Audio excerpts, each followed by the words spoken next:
morning, everyone. Here we are again. This is test number 3. I guess it's Tuesday, August 26th. I'm really quite a sight. Let me turn the camera around to show you. I've got my hat on because my hair's gotten too long. I need to get it cut. I've got a brace here which I'm going to use to hold the webcam. I've got my garbage bag. Every day when I take a walk I try to collect garbage, but today my bag is especially big. I've got my regular bag where I keep my gloves that I use to pick up garbage, and also my telephone just in case somebody needs to get in touch with me. I've got my walking shoes, my walking pants, my windbreaker that I took off because it's a bit warm, a long sleeve shirt, and here I am. My name is Elizabeth Grifin, and this is a walk that I take for my blog each morning. Here's my walking partner, Benjamin the dog. He's ready to lead us into adventures for the morning. I'm going to slip my arm into the brace here to hold the webcam, and we're off. It's a bit of an overcast day. The forecast calls for rain, even though it's the end of August. It's cooler here in our part of the world. Now, as I said, this is a bit of a test to see if this is a good level to hold the webcam. It gives you an idea of the walk that I'm taking, but also allows you to enjoy what I'm seeing. Benjamin was called a beagle-like dog when we bought him, or when we got him from the Wanads. He's got the nose of a hound. He loves to smell everything and anything. In fact, even when a deer or something passes us on the trail, he rarely sees it because he's looking down some hole somewhere. Can you hear my shoes on the trail? You can tell from the sound that it's kind of a wet terrain. I love that sound. I keep track of what the sound is like every day. After a dry spell, the sound is very arid and wispy. After a lot of rain, it sounds really gushy and gooey.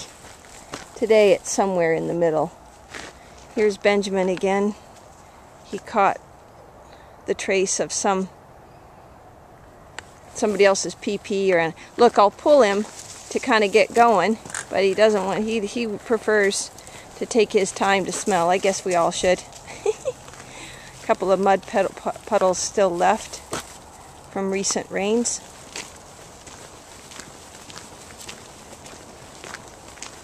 I've talked about this road in other blogs already. This is a dirt road, a gravel road, leading to a foiba, which is a vertical cave that heads down under the earth. It's a phenomena that's unusual enough in its depth and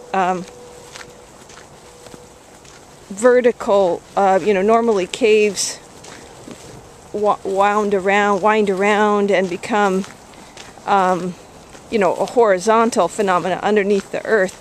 But foibas are just vertical. They just head down, down, down, and their depth is such that they warrant their own name. And the name, unfortunately, brings up bad memories because it refers to World War II, when bodies, both dead and alive, were thrown down these vertical holes.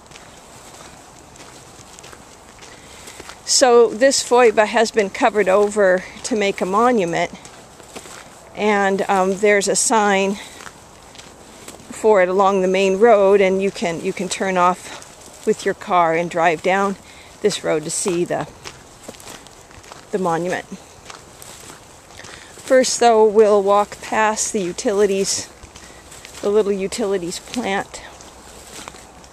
Sometimes I see utilities cars going back and forth. You might hear the bustle of my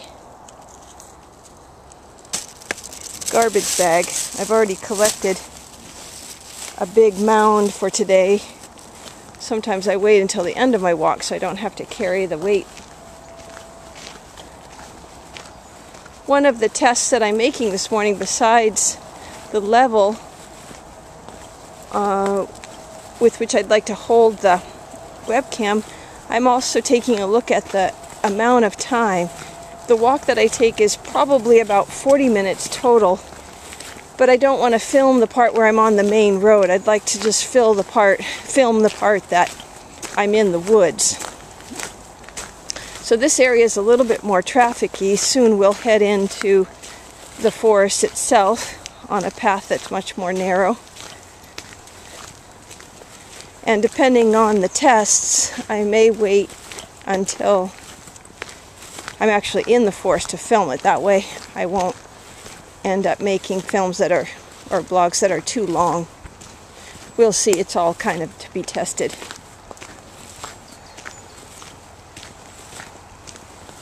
One thing I want to pay more attention to, based on the other blogs that I looked at, other films that I did, is that when I'm taking a look at a flower, I need to hold the image a little bit longer so all of you can enjoy it with me. I tended to glaze over the image a little too quickly. Like here are some beautiful little colors. I think we called those sunflowers. Little dandelions, excuse me. When I was young, maybe we'll see the buttercups too. Weeds. They're weeds that take on color. I find the color anyway that pops out in the woods to be sort of magical, because everything looks brown or everything looks green, and all of a sudden little teeny buds pop up in one season or another, one plant or another, and all of a sudden the prairie floor underneath the trees is covered with a particular color. You know, like this white right here. Even a week ago I didn't see it. It appeared just green. Or these little, almost like bluebell looking things. No, they weren't visible a week or so ago. These, I normally really like these thistle flowers, but this year the rains have been such that they haven't had their due, and most of the plants are wilted and falling over. Here's the utility plant. You can hear a utility truck getting ready to go. Let's continue. Some more mud puddles.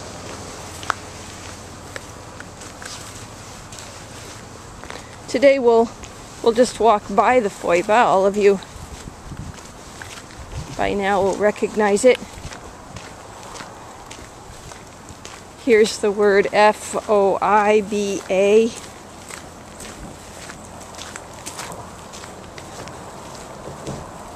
See.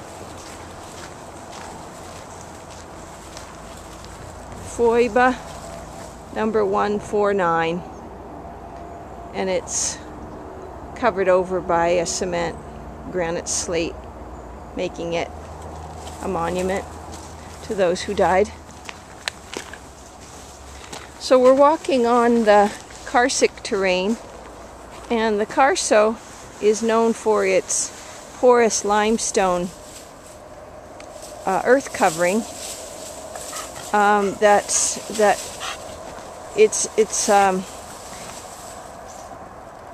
it receives the water. The water makes holes in it and grooves and shapes that are quite unusual. See, here's a rock formation that popped out from the Earth's surface, but underneath it's just like that, filled with this porous rock in which water flows every which way. In fact, it's considered a earthquake. Here, I need to turn myself around again because I'm tangled up in Benjamin's leash. It's considered an earthquake-prone area because these vertical caves, these caverns, are so plentiful. When the earthquake frequency hits, when the waves of the earthquake hit, they have nowhere to go but empty space, and so this area has not been damaged by earthquakes like nearby Friuli. There's a bit of a gas smell in the air. In fact, it makes me sneeze. I wonder if it's from the nearby railroad tracks up there on the hill, or if it was from that utility truck. I don't really know. Here's more of the white. Can you see how just suddenly these are teeny daisies. Teeny little daisies. But look, the overall image is sort of a white that pops up. Here, there, and everywhere. Okay, come on, Benjamin. Let's head into the forest.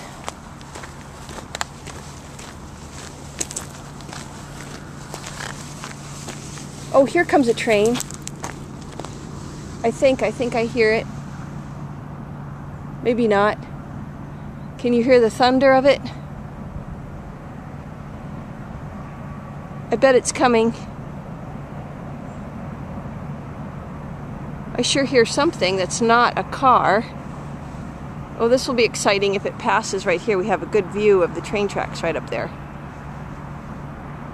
Maybe not. Maybe it's passing on another train track. Oh well. There are different train tracks leading here and yonder around here. I like them. I like the sound. I like the linearity of them. Ooh, what is this? Oh look, it is a train. Oh, how exciting. We're here right at the right time. These lines go directly into Slovenia. And so who knows, maybe this is a Slovene railroad line. The border to Slovenia, ex-Yugoslavia, is right over, just down yonder. We could walk there today. Very, very close. And these lines lead into that country.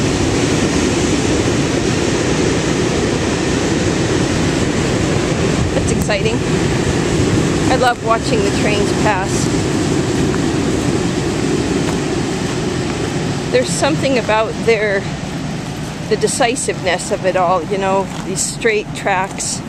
It's got to go just one way, and it's got to go that way. I like it. Kind of a good comparison to the way I live life. Oh, here I need to turn around again, get out to get untangled from Benjamin's leash.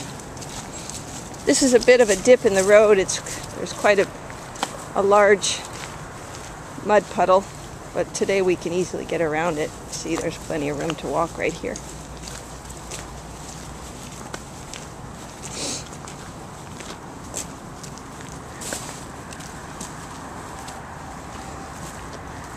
We'll head under the railroad tracks that we just saw in just a moment. And then there will be yet one other set of railroad tracks.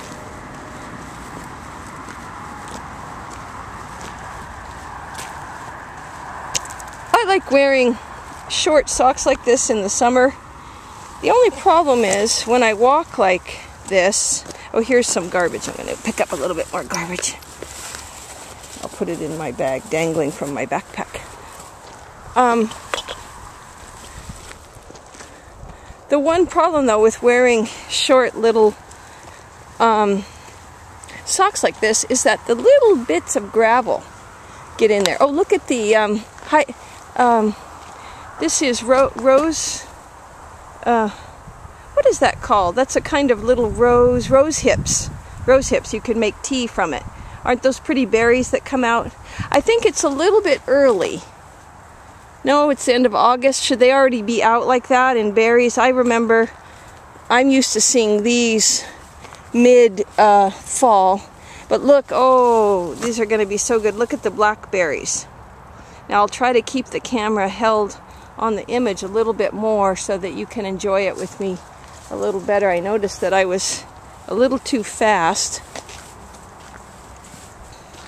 in passing over the images. Oh, here, look, that one looks good, doesn't it? Wow. I'll do some good blackberry picking pretty soon here. So these are the old railroad tracks here. See, this is a little bridge we're passing under. The ivy has claimed ownership of that wall. Here we go. Here's some old graffiti. Maybe some of this is in Italian, but other in Slovene. I don't really know much about the Slovene language, except it's a Slavic language. Yugoslavia is a Balkan country, and so there are parts of it that remind us of like Croatian language. Then you go into Montenegro, Serbia, etc. There's some common denominator. My sons speak Slovene, and they say that there are even parts of Russian that they can understand. There's some words that they understand even in Russian, so interesting. Can you see the white up there on the hillside? See how the color just pops up all of a sudden? It's lovely. So here we are going under yet another set of railroad tracks. I'm stopped for a minute because Benjamin is particularly interested in smelling and licking and... Come on, Benny, let's get going. We usually have to reach a bit of a compromise for his pace and my pace. He's a bit perplexed that I'm talking so much now on the trail.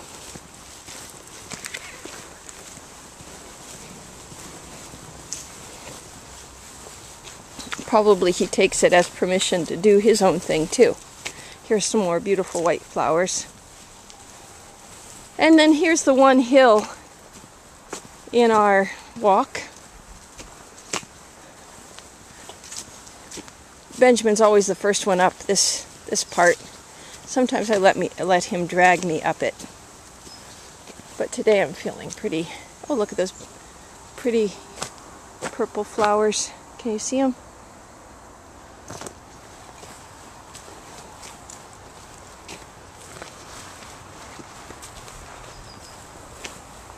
As I said, one of the things I want to test this morning is the time it takes me to film this, because it may be better just to start my video right here where I'm deeper into the woods and forget the foiba thing. I mean, I could do maybe an introduction to the trail that includes the utility plant and the foiba and everything, but the daily walks would be just this portion. I'll mark the time right here and see how long it is from here until the end of the trail. Can you see the little wisps of the tree moving? I can't really feel any wind where I am right now, but it's fun to see how the branches remind me that there's a bit of a breeze.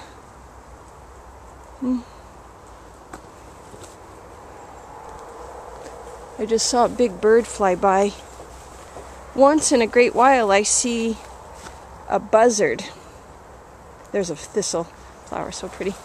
I see a buzzard, which looks like a huge hawk in dusty brown and beige. Once in a while I'll also see a hawk. I do see wildlife around.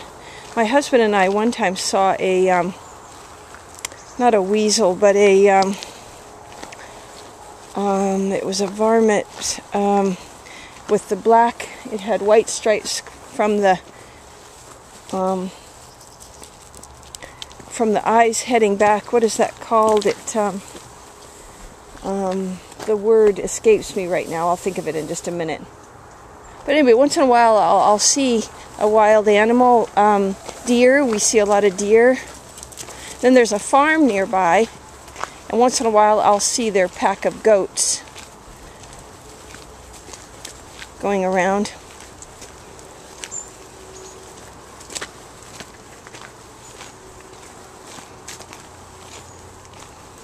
A badger. That's the name of the animal I was trying to remember. We saw a badger. And you know what was amazing about that encounter is we were in a car. We were in a big vehicle compared to that little guy. And boy, oh boy, when we stopped the car and stared him down for a minute, he turned around and he puffed himself out. And he let us know that he was going to, well, stare us down. He was going to meet the challenge. There was no doubt about it. And I'm not sure who blinked first. At a certain point, we didn't want to make him any more nervous. We weren't afraid of him attacking the car, but we didn't want him to think we would attack him. And oh, I was just noticing. See that red and white sign right there? That's from the Italian, kind of the equivalent of a nature conservatory, and that marks the trail. That's the marking that I'm on the correct trail. At the beginning of trails, you'll see that red and white stripe with a number in it, and that number corresponds to a trail description that I could look up in the national listing. But anyway, I can't remember with the badger who blinked first, but he scampered off. We drove off, turned the corner. We're still in our car. See, here's the red and white sign. In this case, you can see the number 43. So this is trail number 43. We could learn more about the trail by looking up the number. Anyway, we turned the corner with our car. It was later in the evening, maybe 11:30, and our headlights pointed to a red fox. Boy, oh boy, what an amazing little animal, the way it moved. You can see, number one, you can see how a badger gets its name. It's entered the English vocabulary, don't badger me, because boy, oh boy, that animal, there was no doubt it was going to stand up for what it thought for its territory. And the fox also held up its image, held up its stereotypic name. In the way it moved was so subtle and sly, sly as a fox. Boy, oh boy, it found little openings and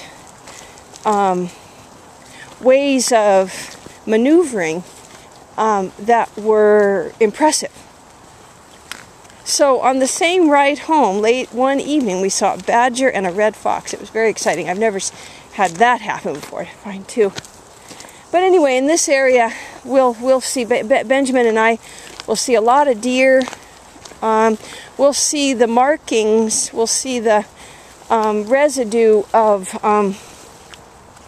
wild boar. apparently this area is overrun by wild boar, and so I think with the wildlife management and hunters and so forth, they'll find a way to control the population a little bit more. I mean, we had wild boar in our courtyard the other week, eating the plums that had fallen from the tree. But we'll see the markings of wild boar, where they slept. We'll see their hoof marks in the snow or mud.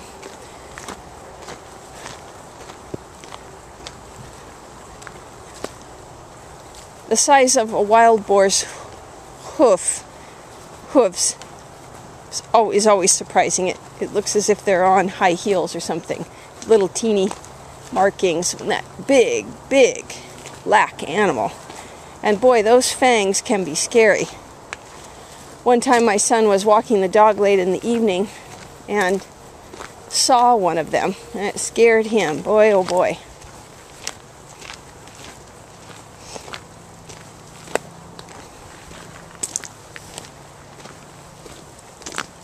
Can you still hear my feet walking along the path? Let's see. Crunching the gravel. It's such a sign of how the earth is, you know, if it's wet or dry, or it's nice. I love that sound. Ooh, I just heard the equivalent of a hawk's caw.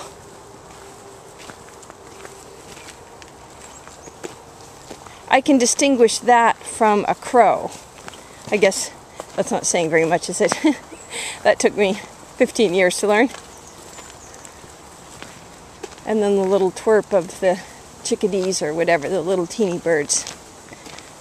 Now here's another geographical phenomena in the area. This is called a dolina. Let me point the camera over and show you. So we're on this path right now, but look how the earth heads down into a big hole. See? It's like a valley, isn't it? A little deep, sudden valley. And again, with this porous rock terrain, those kinds of dips and angling, and see the rock is all over,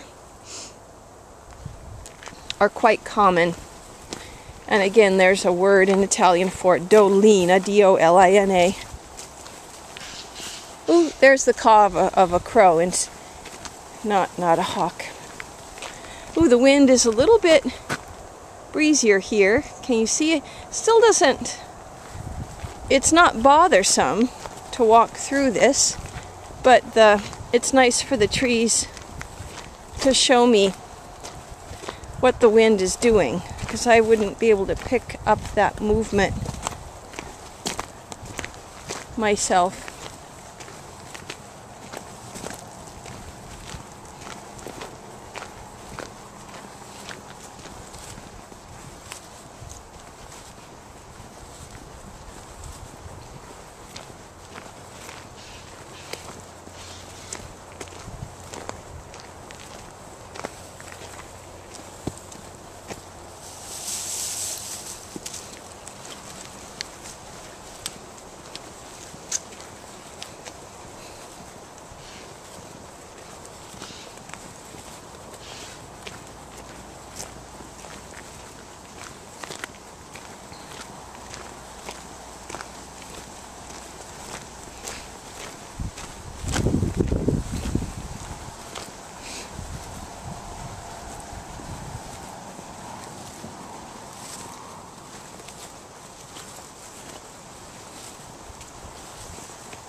see this area here, how the grass is downed? See how it's... I would bet money that wild boar were sleeping here. See? See how it's sort of flattened in a way that's not just from the rain, but it's pressed down. Can you see? I would bet that the wild boar slept there. I don't really know that much, but I would bet.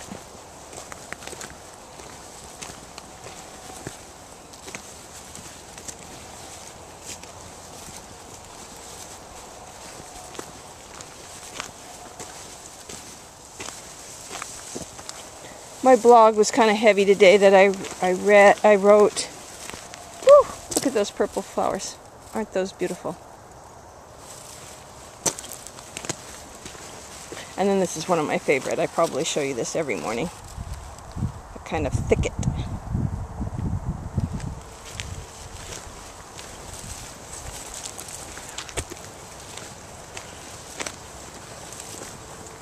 Here's the little bridge heading over yet another pair of railroad tracks.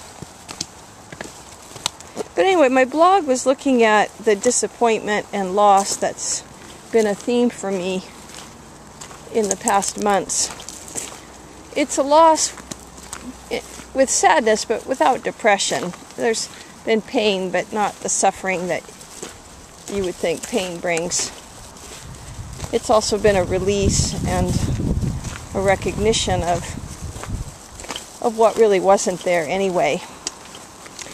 And but this morning it's kind of a heavy blog entry because I had to recognize from the debris of the destruction that this loss has brought. There were some columns that remained standing the longest. They were the most convinced about their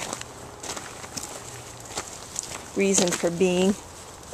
And those columns are called integrity, good intention, and what was the third one? Ooh, pretty sounds. Integrity, good intention, and, well, some sort of pious attribute. And what I'm talking about there is that in the name of this sort of honesty, you know, that I was working for everyone's best, that I could do what I wanted to do, that yelling at somebody because I know what's best, pushing for something as if I'm God himself because I know, is playing into the same lie.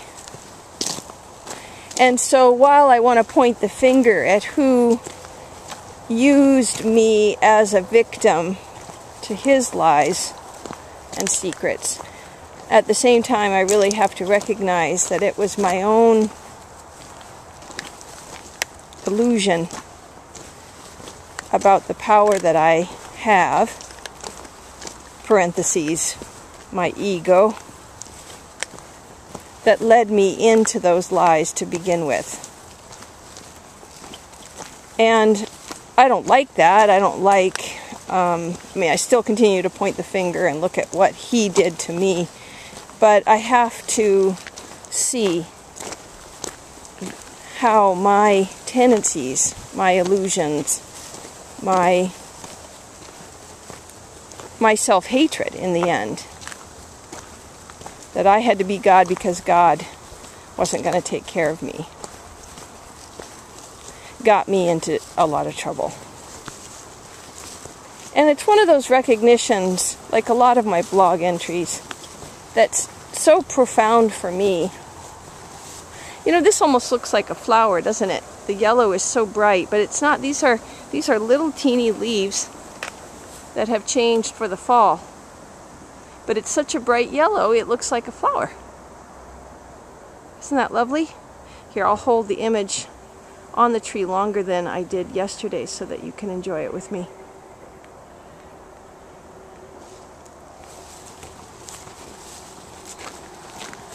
And so the last columns to fall from this area of complete destruction were these columns of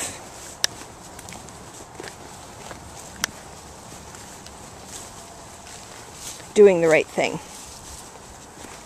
Oh my goodness, gets us into a lot of trouble.